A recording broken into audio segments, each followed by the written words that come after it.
Heart failure is when the heart can't supply enough blood to meet the body's demands. A variety of heart diseases like ischemia and valvular disease can impair the heart's ability to pump out blood, and over time can lead to heart failure. This can happen in two ways. Either the heart's ventricles can't pump blood hard enough during systole, called systolic heart failure, or not enough blood fills into the ventricles during diastole, called diastolic heart failure. In both cases, blood backs up, causing congestion or fluid buildup, which is why it's also often called congestive heart failure. Alright, so the heart needs to squeeze out a certain volume of blood each minute, called cardiac output, which is the heart rate, or the number of beats in a minute, multiplied by the stroke volume, or the volume of blood squeezed out with each heartbeat. Then the ejection fraction is the portion of blood that's pumped out of the left ventricle. In other words, the stroke volume divided by the total left ventricular volume. The ejection fraction is normally around 50 to 70%.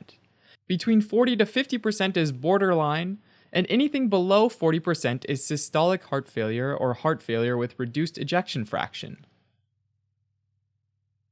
There's also diastolic heart failure, or heart failure with preserved ejection fraction. That's where the heart has very thick ventricular walls, so that the chamber doesn't get an adequate load of blood. So the heart's squeezing hard enough, but not filling up enough. In this case, the stroke volume is low, but the ejection fraction's normal. Alright, so heart failure can affect the right ventricle, the left ventricle, or both ventricles. So biventricular heart failure, which defines where the failure is happening. And then there's systolic or diastolic failure, which defines why the failure is happening.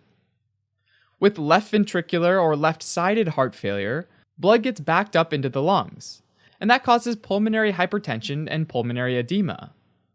Because of differences in diffusion rates, all the extra fluid makes oxygenation harder, but ventilation of carbon dioxide still works pretty well. Patients often have dyspnea, as well as orthopnea, or difficulty breathing when lying down flat. That's because lying flat allows more venous blood to flow back to the heart and into the pulmonary circulation, which worsens the congestion. All this extra fluid in the lungs causes crackles, or rales, on auscultation. A sign of severe left ventricular systolic failure is pulsus alternans, which is when there's alternating strong and weak peripheral pulses. This happens because the ejection fraction is significantly decreased, which in turn causes a reduction in stroke volume, so more blood remains in the ventricle. As a result, during the next systole, the myocardial muscle will be stretched more than usual, leading to an increase in myocardial contraction and a stronger systolic pulse. Now, with right ventricular or right-sided heart failure, blood gets backed up in the body. That can cause jugular venous distension, which can be seen with the patient sitting at 45 degrees as the jugular vein having a fluid wave that represents the filling level. Normally, it should be less than 3 centimeters vertical height above the sternal angle, but in heart failure, it goes higher than that. Blood can also back up into the liver and the spleen, and both can get enlarged. Excess fluid can also move into the interstitial spaces near the surface of the liver and the spleen, and collect in the peritoneum, causing ascites. Finally, fluid that backs up into the interstitial spaces within soft tissues in the legs causes pitting edema. That's where applying pressure with a finger leaves a pit in the tissues for a few moments. This mostly affects the legs, because gravity causes most of the fluid to pool there. Now, since the ventricles work in series, left-sided heart failure can also cause right-sided heart failure. And more rarely, right-sided heart failure will cause left-sided heart failure as well, since the backing up of blood in the venous system will affect the arterial system over time. So patients often develop signs of both right and left-sided heart failure.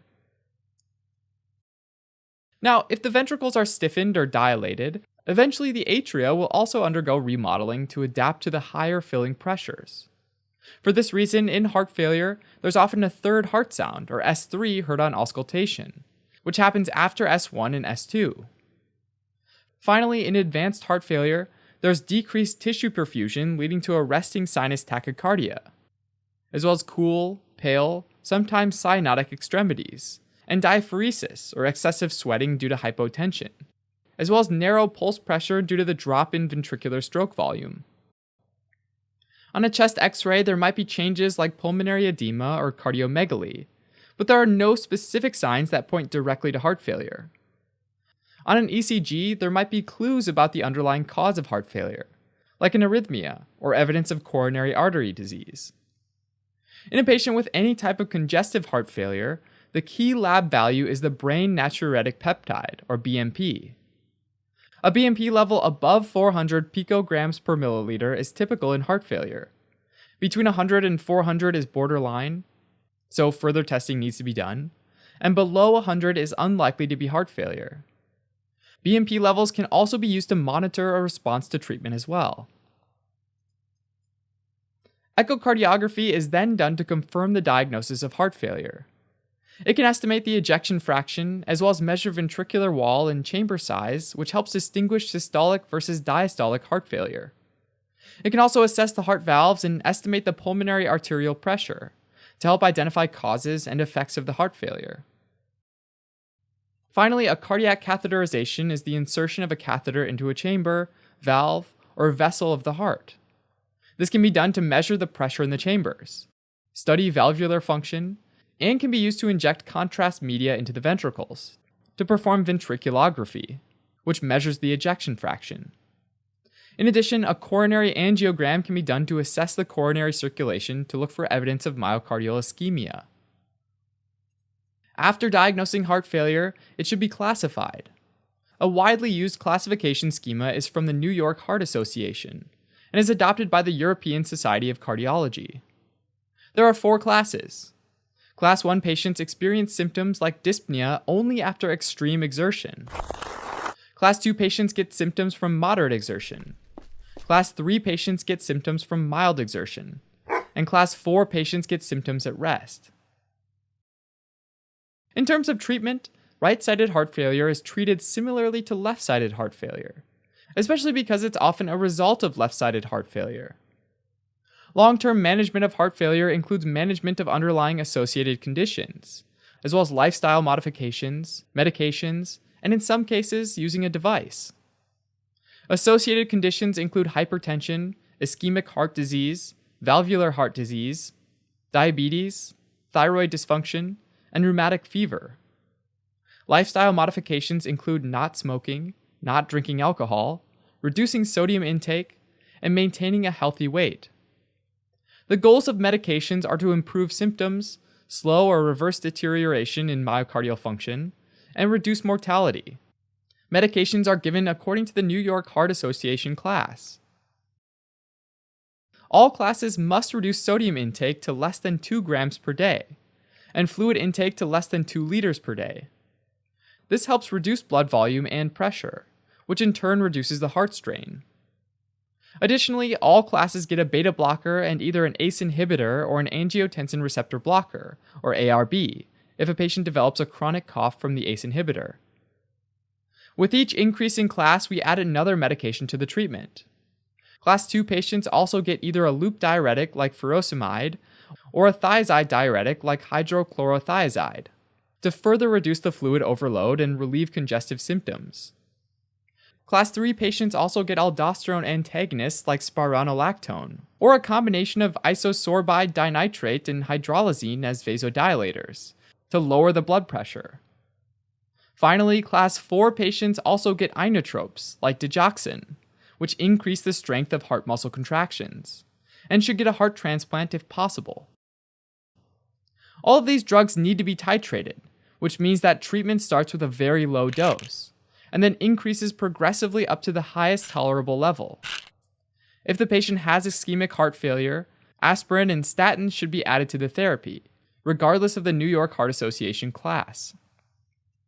In patients with a left ventricular ejection fraction below 35%, or in those with recurrent ventricular tachycardia or malignant arrhythmias, an automatic implantable cardioverter defibrillator, or AICD, should be used to reduce the risk of severe life-threatening arrhythmias and sudden cardiac death.